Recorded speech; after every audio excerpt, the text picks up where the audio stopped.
Thank you. Welcome everybody to Hexham Town Council here in Hexham's prior for Hexham Abbey on Monday the 11th of March 2024 at 6 p.m. So I'm Derek Henry, the Chair of Council and Mayor of Town Council. So first of all, we are going to go to item number 7 on the agenda, which is to receive a presentation from the Forum Cinema. So welcome. Thank you. Camera, lights, action. Is that okay? So first of all, I'd like to introduce myself. My name is Barbara Spearman. I'm chair of the board of the cinema and have been for about 5 years now. Unfortunately, I took over just before COVID, so it was a matter of survival, but I'm pleased to report that the cinema is doing well. I thought it was an opportunity to crash your meeting and just tell you a little bit about the forum, because as you all know, it's a bit of a gem in the town. We're very proud of it, but it's quite a complicated business, and I think it's worth the council understanding how it works and how we're funded. So first of all, the structure. We run as a non-profit. We're a limited company by shares. We have one share, which is owned by Hexham Community Partnership. So just to let you know that it's a very complex relationship between us and Hexham Community Partnership. They support us in a way that is unusual, I would say, and I'll come back to that. The business is run by 10 unpaid directors. We meet once a month. Each director has a responsibility within the board, ranging from human resources, obviously finance, marketing, etc. But we have a very clear distinction between our responsibilities on the board, which I'm very happy to report works very well. It's a very, very good, positive team. There are 18 part-time staff, and I'd like to introduce you, some of you know Claire. Claire's been with us for just over a year. When I rang Derek and took up a reference for Claire, Derek's answer was, "Don't touch her with a barge pole." And I said, "I know I've got a good one then." That was my response. So Claire has been doing splendid work this last year, and I'm going to hand over to her because she's the one that really does the work.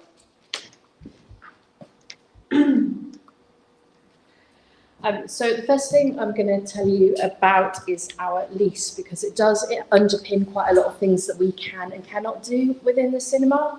The building, as you probably know, is owned by Wetherspoons, and we lease it from them at 21 years at a time.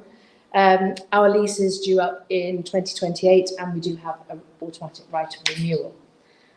However, we are subject to certain terms and conditions under that lease, and the first of which, heart-renderingly enough, is that we are unable to play live music unless it is in the auditorium specifically supporting a film. So we're really not allowed to have live music in our cafe. And when it is in the auditorium, it should be with a film. We are allowed the Wednesday afternoon jammers, but that is kind of the extent of it. And we have been specifically denied permission for live music when we've requested. So. You know, we try to sort of keep up communications with Wetherspoons, but that can be quite stilted. We don't always get an awful lot of response. Back to Barbara. I don't know if many of you came to the cinema when we had a leak in the ceiling. At one point, we were going to hand out umbrellas because the roof was so leaky. After many, many, many months of negotiation with Wetherspoons, last year they finally repaired the ceiling, and which was a huge relief to us all.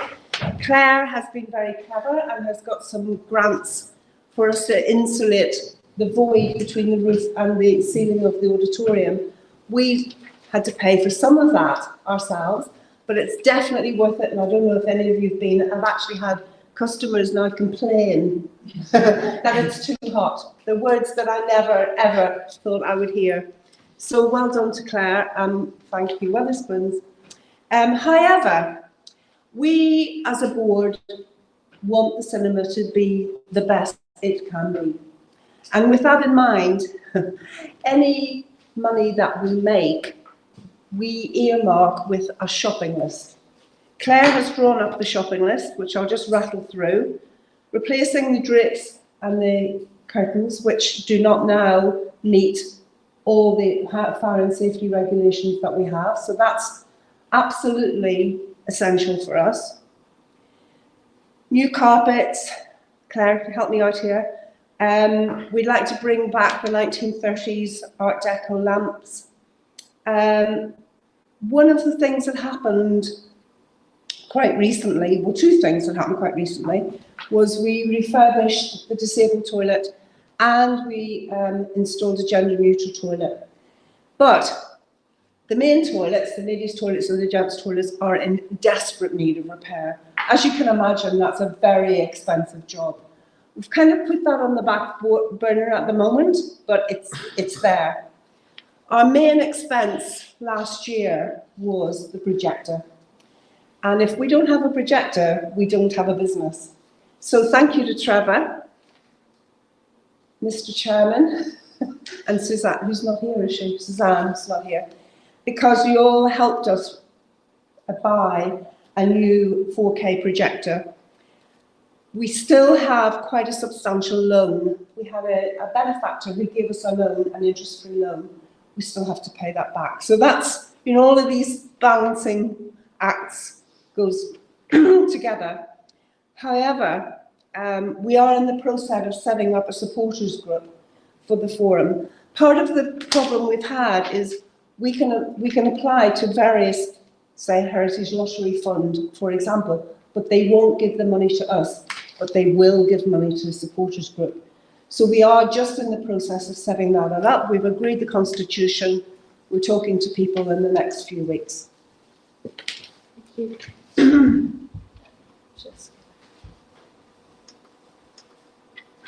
Right, so I'm just going to tell you how we get the film to our screen, because actually we're quite traditional in our methods through keeping the most flexible way of using the cinema. We have a professional programmer, which many cinemas don't have, and multiplexes don't have their own kind of program from a head office somewhere. Our programmer selects the films that we put on the screen and makes the deals with the distributors to get the films there. The distributors are like the middlemen between the filmmakers and the exhibitors. And to be brutal, they are really not interested in little tiny cinemas like us who are bringing them in, you know, to their mind, peanuts. They're really interested in the multiplexes. So the system is fairly set up to make sure that single screen cinemas fail. However, as I said, we do have a professional programmer. She is our secret weapon, and we are absolutely not scared to use her. And she does manage to get some amazing deals. Right, this kind of gives you an idea of basic terms. Some of them are negotiable, and some of them are negotiable not in our favour. But I think one of the perceptions of the forum is that we don't get films in because of the amount it costs us to get films in at release. That's only slightly part of the problem. Honestly, we'd have paid 60% for Barbie, but they wanted all of our screenings, and that's just not good enough for Hexham. We need to be able to offer Hexham a diverse programme. We're only a single screen cinema. So we couldn't accept that. We had to wait until they would allow us to give them a percentage of our screenings each week. And to say that we didn't get Taylor Swift because she wanted all of our screenings for 6 weeks, which would have been grand for the first week, but then we'd have fallen off a cliff, and, you know, that just wouldn't have worked. If we had 2 screens, that would be a bit different, because we could put one running every screen for the big release, and then the other films on the other screen. But that's kind of the problem that we deal with, and why we have a programmer. The other unique thing about our cinema is that we still use professional projectionists, and most cinemas and multiplexes now use an automated system where the duty manager comes in, presses a button, and it all happens normally. But these are quite subject to not working very well, and it means that if you don't have tech staff on site, you've got no one to fix it. Whereas you don't know when we've had a technical problem because our tech staff are there going and just magically doing something with it that fixes it all. And also having projectionists means that we can diversify the use of the screen. So for people who want to give talks, for people who want to screen their own made films. The Tyne Valley Film Festival this year, we're screening community short films, so short films that have been made in the North East that will get their premiere screening in front of a feature film each this year. We can do that because we have projectionists. Last year, a sixth form student came to us and asked if he could put on his Arts Award short film, followed by a feature film which was called Whiplash, and I'm a child of the 80s, so that meant something different to me. So I had to check that film out, but yes, it's a drumming film, so that was fine. And we did that, and actually, he had a blast all night, and so did we. It was absolutely brilliant to see. Or, you know, he brought all his mates in and filled the place up with young people. It was great. And he then signed up to become one of our cinema champions. So we've run 3 courses over the year offering programming and event management and marketing, mentoring to young people. And now we offer him paid work as a videographer. So, but those things can't happen if we don't have projectionists who are able to make them happen, because an automated system doesn't.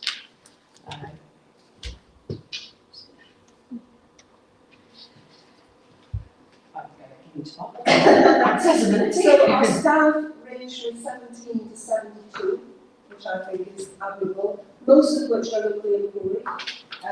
The programme being the exception because we needed a specialist skill. We operate a very strict safer space policy, and one of the things we're very proud of is our accessibility.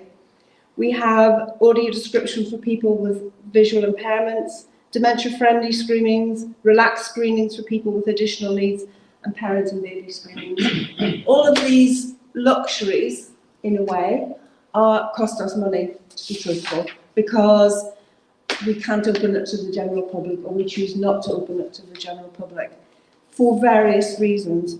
So we're very proud of what we offer in terms of different types of screenings. The building, as you probably all know, is not particularly friendly in terms of wheelchair accessibility. We have the chairlift into the cinema. I haven't quite sussed how do you operate that yet. I have used it when I had my knee replacement. And then the platform into the auditorium is, I would say, in need of repair at some point coming up. Both of these things are very important to us, really important. So they will be a priority coming up in the future for us. Claire? So I just alluded to the fact that we have been doing some youth engagement work over the last year. We had a lot of funding from Film Hub North to run these schemes through 2023. So that was our 3 Cinema Champions programmes, which enabled young people to come and learn how to programme, eventise and market a film, and then do exactly that. And some of those events included Ferris Bueller outdoor screening. That was a youth-run project. We had Fosca's event for people with learning disabilities in October, which was really popular. We ran that with Stage Fright and Gateway into the community. And then we got phone calls from Weekend and the Priory saying, can we come next year? So they're coming this year. And I'm applying to the North of Tyne for extra funding to aid that event this year. We are going to be showing an Animatrix and Paprika double bill as part of the Tyne Valley Film Festival. So that's youth programmed for young people. I mean, everyone can come, but, you know, we're kind of aiming it in that area. And then we've got another Champions event on the 30th of March, which will be called Grit and Glide, and involves skateboards and vampires. On the 29th of March as well, we are showing a selection of Northeast dance shorts, which will be hosted by DJ Zula Bandit, and we will have live performances from the Streets Coldest and Jessie Watt. We've got loads more youth engagement coming up this year with some paid professional opportunities for young people, including a paid position with Heritage Open Days, which will culminate in a festival screening of short films made by young local people, free for everyone to see in September. And then the last thing, ta-da! The Little Film Festival. It's in its 4th year and we're having a little shake-up. You've all been invited to the launch party on the 15th, so if you haven't, let me know if you can come, please do, just so I can make sure you've got places and seats in the auditorium. Not sitting on someone's lap. It's going to be quite a mad, lively start to our event. It's going to be opened by Michael Chaplin, who is an eminent North East screenwriter. He's written, among other things, Grafted, Yellow Pasco and Monk of the Glen. And he was head of drama and arts at 20s in 1989 and executive producer for ITV's Catherine Cookson Productions. And he's also written a memoir of the Tyneside cinema. In addition to that, we're going to have live music from Labyrinthine Oceans in the auditorium to support the film. And there'll be fizz and campes and fun. So some of the other things that we're having will be a hammer horror in the Moot Hall, because it's quite nice and atmospheric in there for that. Around China with a movie camera. It's a silent film to be shown in Queen's Hall, but it's a special score composed by an experimental duo who wrote this especially for the Tyne Valley Film Festival. And they're premiering it with us before they take it on tour around the country. We're having an archive trail on the 23rd of March, where we're showing 8 pieces of archive footage, all pertinent to the area, in various locations around Hexham, and you can pick up a map and go on the trail around and see each piece of footage. We've put in subtitles and stuff to make it more accessible. Then obviously we've got our youth programmed films, as I said before. We've got community shorts, as I've also told you. And this year we've also got local sponsors, which are Fentimans and Andrew Coulson. Right. So that's it. I just want you to be reassured that the cinema is in a good place and in good hands, actually. I think the staff are incredible. If you've been, I think their customer service is exemplary, actually. In fact, today, a woman stopped me and said, thank you. She was in a wheelchair. Thank you. I always feel very secure when I go. It means a lot to the board. The board are very dedicated and I have a lot of time and respect for all of them. So I just want to thank you for your time. Yeah, thank you very much.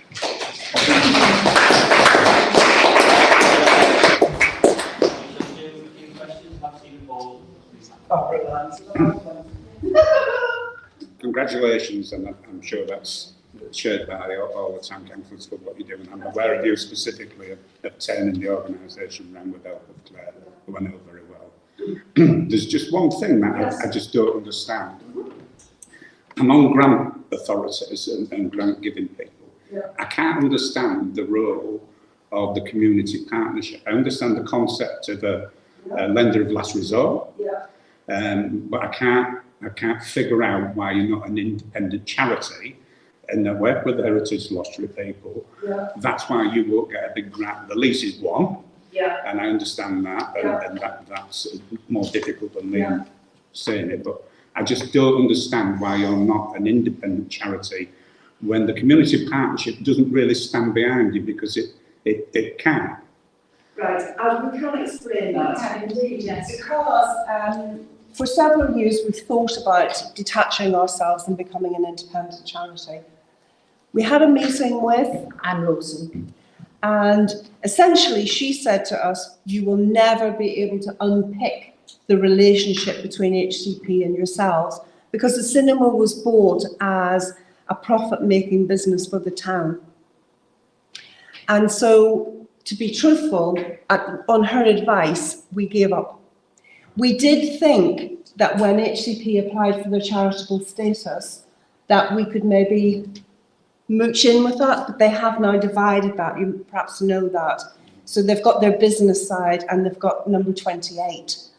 And although Neil Wilkinson said, oh, maybe you could apply for some things through us, that is actually not the case now. If they apply for charitable status as a lump, of which we would have been part of that lump, yes, we could have, but they're not now.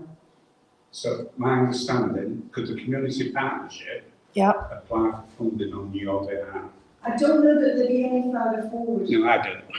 It was a bit weighted. Yeah. Because they're not active, are they? No. And I don't want you to get the wrong impression. We have a board member who sits on our board and sits on their board and kind of keeps the lines of communication going.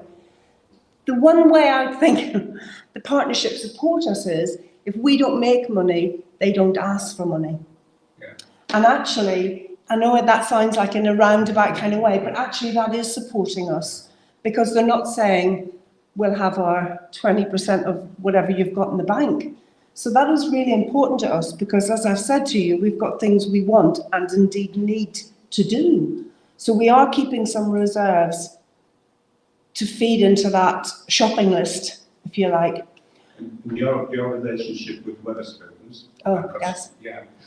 Is that a difficult one? Yeah, it is. I'll be honest. It is a difficult one. They're not great landlords. They're really not.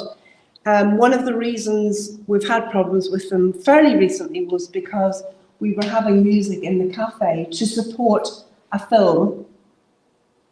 Oh, sorry, look at the camera. I'm just saying, be careful what you say. Oh, yeah, sorry. No, that's okay. I'm okay. And they heard music coming out of the cafe and complained and wrote to us and told us we're not allowed to do it. So, although recently, for example, the roof has been achieved, the problem is they're a very complex organisation. So they have managers who do this, managers who do that. We can write 5, 6 letters and you'll get a response from different people. And that's complicated for us. Yeah, I understand that. One Yes. supplementary question. Yep. Wetherspoons have shut a number of Yes. pubs. Yes. What would happen in that scenario? Well, yeah, go ahead. We Again, just be a little bit careful. Yes, we might show some interest Understood, you don't. ourselves. It's something we have discussed in the past, I will just say that, because as you know, they went through quite a phase of closing places. So as a board, we discussed that. Yeah. But at the moment, It's not bad. yeah. Thank you. Any other questions? Yeah, I'll come in then. So brilliant. I remember in the dinner distance past when the cinema was all being set up and, Roy Gallison was tipping me off about how things were going and, what a challenge it was. I think there was a few people who were a bit dismissive going, this can never happen and it won't last. And here we are, 20 years?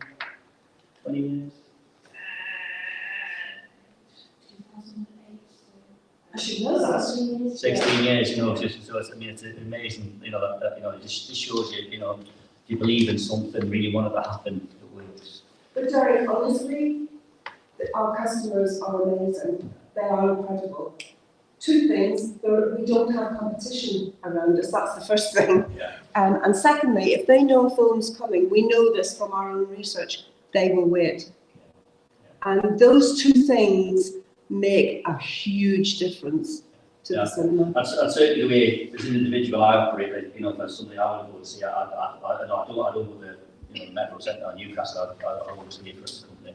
Thank you, Derek. Which is, so odd times I've been disappointed when the odd movie is not, the odd alien movie is not being on, which has been really I've been hanging around for ages.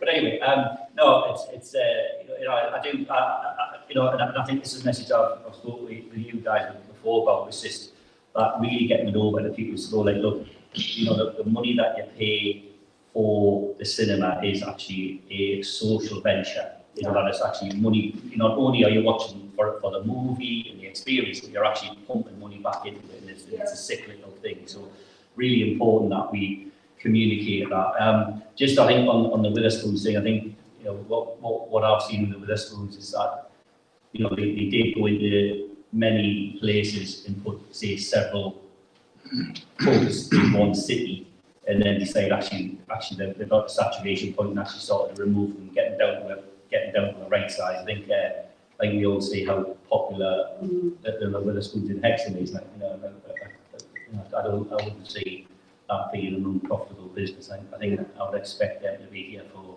the long term. So We have no indication no, at all. no. So I think all things being equal, I think I think we're on pretty solid ground there. It's been interesting to watch over the years as you've gone from. I remember when I first went in, it was all the big reels, and I was given a tour and watching the big reels of how heavy those were, and putting them through the old machinery, and how obviously you've moved it to digital now, and then on to 4K. Also, the beanbacks from the theatres, from the operas, etc. Really interesting that how we broaden the spectrum of service that it offers. So that's really good. So I think the point is about community partnership, and the cinema is a really interesting one. Certainly one that's always taxed my brain is to go why aren't the two sort of like, can you not unhook the train and actually stand alone? I know it's a difficult thing to do, but I think the cinema is one of the jewels in the crown of Hexham. I think it would be a much sadder place without it. We think so.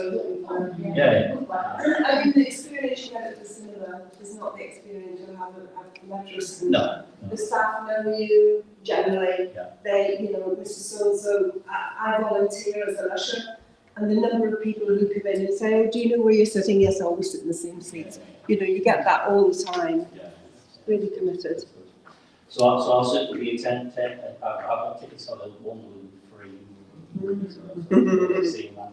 And there are some interesting ones in the movies. Thank you. I mean, it is part of our outreach programme to take film into the community, and we've just developed it over the years. There was a bit of a pause, obviously, for COVID, but Yeah, it's up and running again. thank you. But certainly keep it. Oh. I'd just like to ask, are you actually going to get Taylor Swift at any point? Unlikely. She's got too much money. I mean, as Claire says, because we're a single screen, it's a problem. It is a problem. If we have a little screen downstairs, that would be quite nice. Yeah. Very good, right? Thank you. Well, thanks Thank so you for your much. time. Thank you.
Right, thank you, that was good. Right, so we'll now go to, we're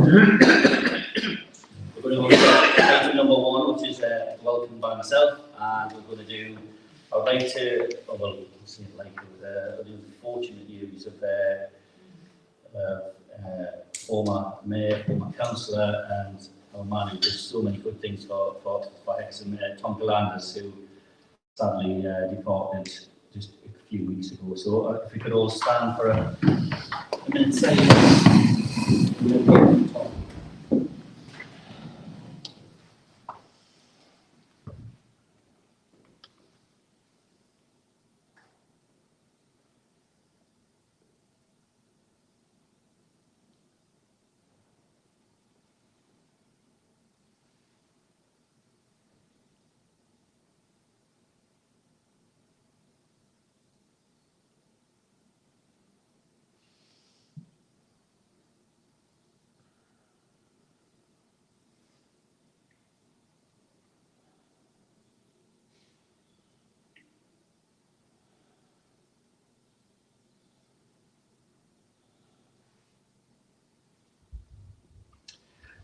Thank you. So I just want to say just a few words. So Tom was a councillor, long-term councillor on Hexham Town Council. He was a councillor here for many years. Served as the mayor also. He's one of these key interests was with regards to the Remembrance Day, where he did some excellent work around that, and certainly the biographies that are on the War Memorial in the Seal Park. He actually spent the time and actually researched every single one of those, and like he gave me, I got a copy of all of those, and you read the stories. So somewhat fairly thin, where it's hard to get the information, but somewhat quite substantial. But you could just see the amount of effort and time to research. Those people was just phenomenal, and certainly, we switched Remembrance Day around a bit, where we've actually started reading out those biographies.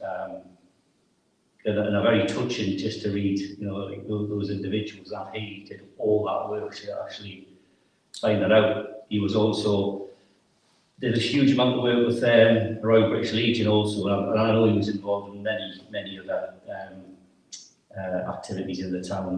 So I'll always have fond memories of Tom. He's just a very pleasant man, and did a lot for the town. Trevor, I've done a few and say a couple of words also. Yeah, I'll say a few words. What you've left us and you haven't said. Oh, you had many things.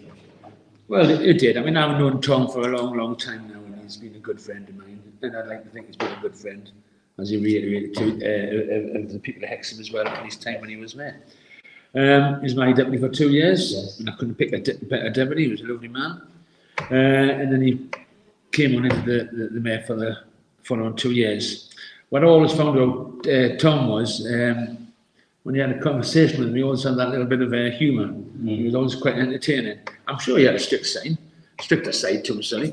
But I used to particularly like his little Irish lilt that he had to his conversations. And he's from Belfast, in which my auntie was.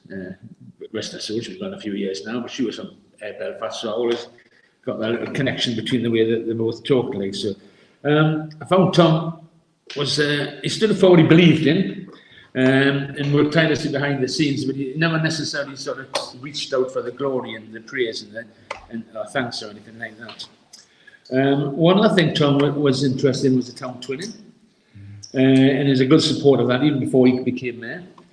And because I went to a lot of the town twins, and I'm sure you have as well, Derek, I've had quite a few messages, emails, Facebook and stuff, from people mainly from Nyon. I mean, I can't remember whether Tom actually went to Metzingen, but I know he definitely went to Nyon, and I've had loads of people text me and send the condolences from Nyon. Now, he was, as most people know, an ex-colonel in the army, so he was quite, a big supporter of anything that was army and veterans and things like that. And as you've alluded to, he helped organise and lay in the poppy crosses up the cemetery. And you've mentioned all the background work that went into that, so that's fine for the war graves and things like that. And actually Remembrance Day itself. And he was a big supporter of the Royal British Legion, so he organised the poppy days, but probably more or less a week really, in a week or two in this area. And I used to go and do the pubs. I used to go to his house and pick up my box or something. Well, he's a big house, and he had massive rooms out the back, and there was hundreds and thousands of these boxes all over the place. So he was doing it for not just half a dozen people, for actually dozens of other people. He was also a member of the Round Table and the 41 Club, which helped raise money for various good causes. And I'm not sure if anybody's ever been to one of his garden parties, but he always had a garden party every year for usually a different cause every year, but he put that on. So yes, he'll be a big miss, and I've known him and his wife Edwina, so it'll be a big miss for Edwina and his family. So thoughts are with them at this very sad time. Yeah, thank you very much. Okay, so item 2, we're going to go to public participation. So we will receive any items put forward by members of the public, and to put put forward questions that would draw any relevant matters to the attention of the council. So is there anybody wishing to? No, is that a no? Thank you, Mr. Mayor. My apologies for not asking for that leave of absence last meeting. I noticed there's been a lot of activity in the council trying to improve the bus station, etc., the middle school and that. I was just wondering if there was any plans for looking at Chat House, a big place opposite the hospital, big stone building which I think would make a lot of excellent flats or something. I was just wondering if there was anything in the planning for that. So they're owned by a private organisation who have indicated we've held meetings, the county council with them occasionally, and their plan is to build flats on there. However, obviously they do see little bits and pieces of like men going around every now and again, nothing major seems to that. So that I obviously haven't planned yet to actually start the work, but we do know the outline of what they're intending to do. It just seems to be taking an awful long time for them to go forward. It's an impressive building. No, yeah, absolutely, yeah. Because it's supposedly short of accommodation. Yeah, absolutely. So it's in the hands of private landlords, it's a private development. It's up to when he decides to start the work. Yeah, right, thanks very much.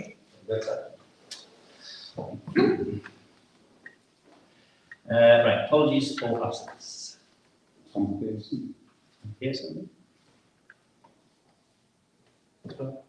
We've had apologies from Ginny O'Farrell, Penny Brennan, Denise, Suzanne. Thank you. Any disclosures of interest? John? I'm no longer a member of the Labour Party, and Ah. instead I've joined the Green Party. The Green Party. Okay. And you've made that declaration on there. I haven't written it down yet. I'll send the forms for Ireland. Right. Okay. So we'll get that. We'll get those forms to you. Good. Dispensations, to receive and consider any dispensations. Any dispensation? If we haven't had any disclosures, we don't need any. Good. Right, minutes of the last meeting, so to receive and sign as a true record, the minutes of the full council held on Monday, the 12th of February 2024. So I'll go through page by page. So page 3, page 4, page 5, permission to sign. I've got page 12. Page 3, page 4, page 5. Oh, sorry. Permission to sign. Do keep it.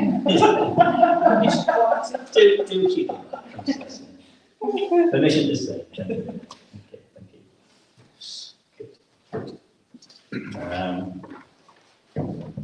Is any matters anybody wants to, any updates on those? You okay with those? Okay. All right. So, all right. So we've got 7. So item 8 is Mayor's announcements.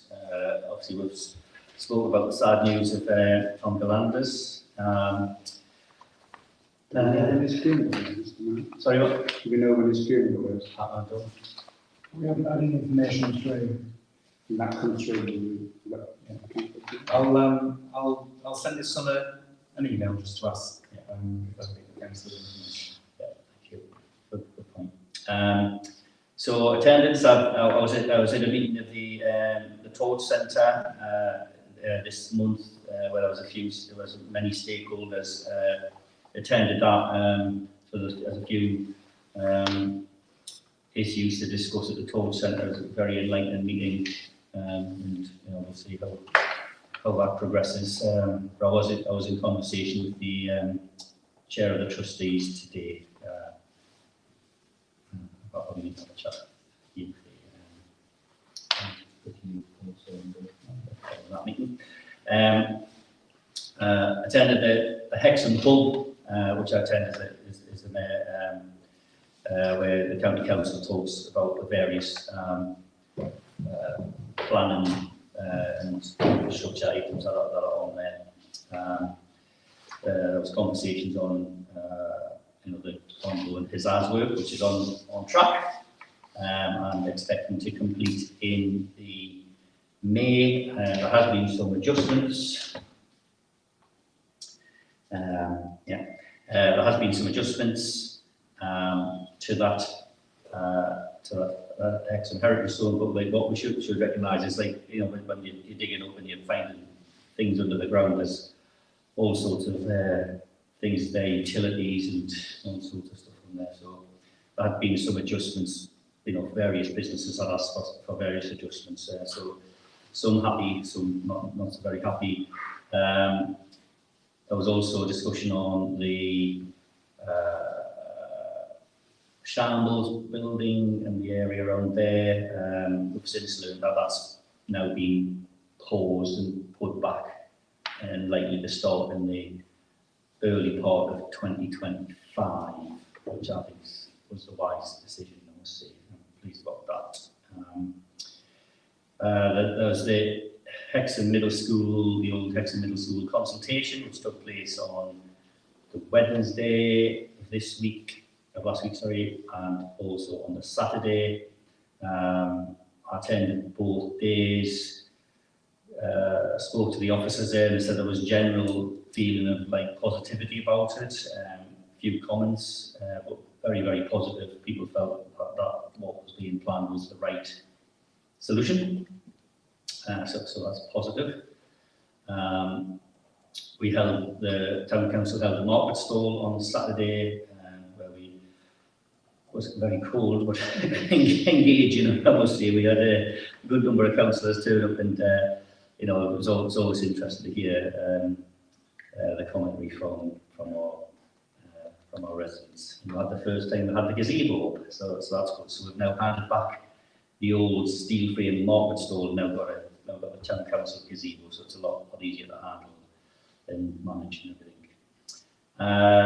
Going forward, I'll be attending the Wombles litter pick on the Sunday the 17th. I've been invited to the Gateway Easter Bonnet, so I hope to get to that. There's the Mayor's reception on the 26th of March, so I look forward to you all attending that. It's a great way of thanking all the people who do all the great things in Hexham, and also a fantastic networking operation. We also have the Tyne Valley Film Festival, which just spoke about that. On your spring reception, we're all invited, obviously. Is it +1? Yes. Just to say. They're much more important than us. +1s. So Hexham Net Zero Fair. You want to talk? Yeah. Yes. That's taking place next week, Saturday, 23rd of March, 11 to 1 in the library and in Queen's Hall. Those two places have kindly given us the space, and Hexham Community Partnership is helping with the preparations a little bit, so that's been wonderful. We've got over 20 stores of community groups and businesses and charities that are already doing work for climate in this area, so Environment Agency, Green Bee, Crafts, Transition Time there, Hexham Town Action, but there's tons of things to do and see, and activities for the whole family as well, and we're just pleased that so many people have signed up to have a store. It's all free, information only, and last time we had an event there was 530 people through the door, so I think it'll be a popular event. Excellent, well done. Yeah, we look forward to that. Right, so our next item on the agenda is item number 8, to agree accounts for payment list is enclosed. So for Alison's benefit, page 7. Can you please explain what pigeon-free is? Pigeon-free. Pigeon-free. It's a shed that you keep pigeons I've never heard that, but I've never heard the term loft. but it's, I think lots of more Yorkshire. Yeah. Possibly. so have you never heard of, is it the term that you haven't heard of, pigeon creek? Yeah, I've never heard the word creek. Oh, right. I've never heard of pigeon loft before. So it's a very northeast Geordie, my old granddad was a champion pigeon. Korea. Quite a coup. He was he won an international race actually from Belgium. 1935. So I've just got one question, just on the NCC. I'm not finished about my pigeons. Just the NCC wages, it's blank, so does that mean we've not paid wages for February, or? But if it's a bank transfer, so there's nothing in, the amount's nothing on it. Jane did these ones before she left, so I haven't looked, I probably should have done. Right, so it's missing that. So it's just I missing. just want to clear Everybody it, has this this wages. I shall have a look at those and send a copy out to everyone. Good, thank you. Good spot. Good. Okay, page 8. It's a cut action. Yeah. So on page 8, Yeah. Council Aid, government support, there's nothing in PPE. I'll go through them all and I'll send you amended list. Thanks. Thank you. Page 9. I think pigeon freeze is on page 9. I think, isn't it? Yeah. All right. Right, that's fine. So we'll now go to the item number 9, which is to note the draft minutes for committee meetings held in February. So that is the Remembrance Events Subcommittee, where we had held a debrief of what happened in 2023, which we all felt went really, really well. Some good things happened there. So, well done everybody who's volunteers under that, and it's a big event. 2,000 people attend that, so it's a big event in the diary of Hexham. So page 10 and page 11.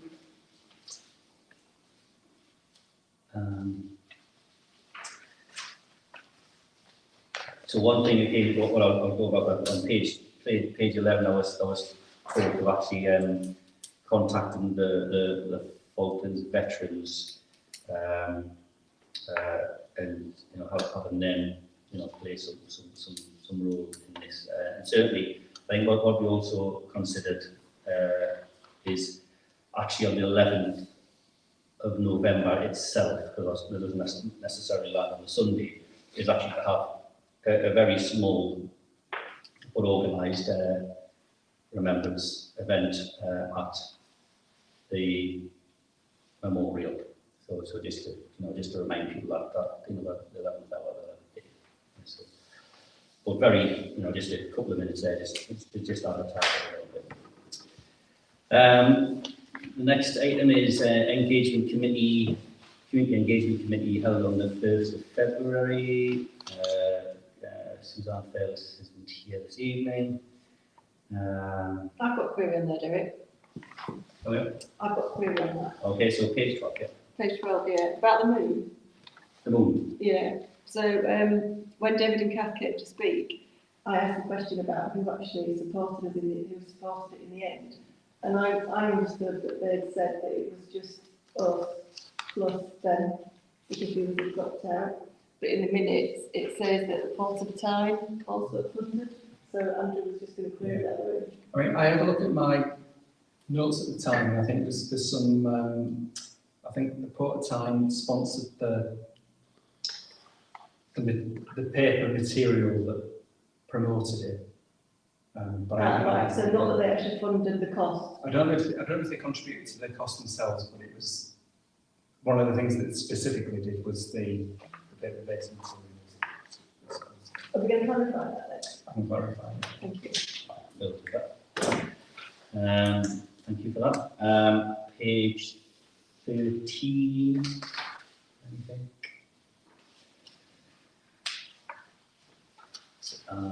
Page 14. Next item is the Finance for General Purposes meeting held on 27th February 2024. Please, anything you want to highlight on page? No, 15? straightforward, yeah. Okay.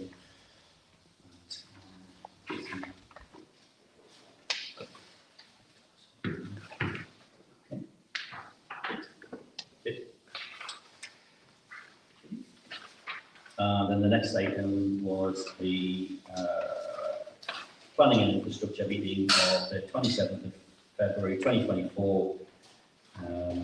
Mike, anything to highlight on page 16?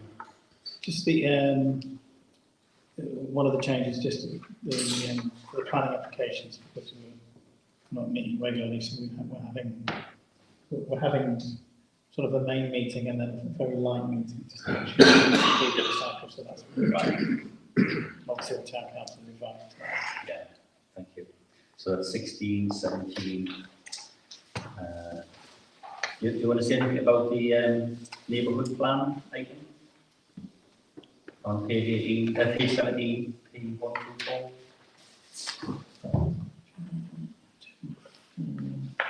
Midway, middle. Well, I can just read it out, which is just basically, yeah, there's a resident request to update the neighbourhood plan. So basically, there's we're going to wait for advice from NCC to determine what the procedure is. Yeah. So that was so there's a piece of land at the Highcliffe Park, which we believe that what should have been included in the neighbourhood plan, maybe being missed. So I have spoke with them, and I know you had a meeting with them as well. So we'll just hopefully it's a simple thing to do, because otherwise beforehand you have to go for consultation and vote and all sorts of stuff. Quite complex beast to neighbourhood plan. Ariane, did you want to say? Yeah, I was just going to say what Right. Okay, thank you. So we'll see what County Council has to say on that. That'll be resolved.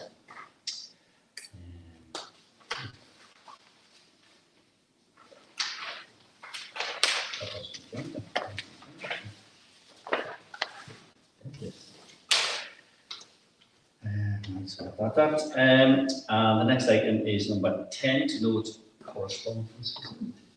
Healthy News, County News, Northumberland CBA, Christmas Club newsletter, Friday Together newsletter, Save Max and Spencer request, Sycamore Gap Partnership update, Hexham Middle School site public consultation, RNTG Net Zero case studies, NCC 10 Parish Council Spring Conference invite, TVCRP news, and Seeds of Hope invite. Good. So I think one item of national note in all of that was the Sycamore Gap.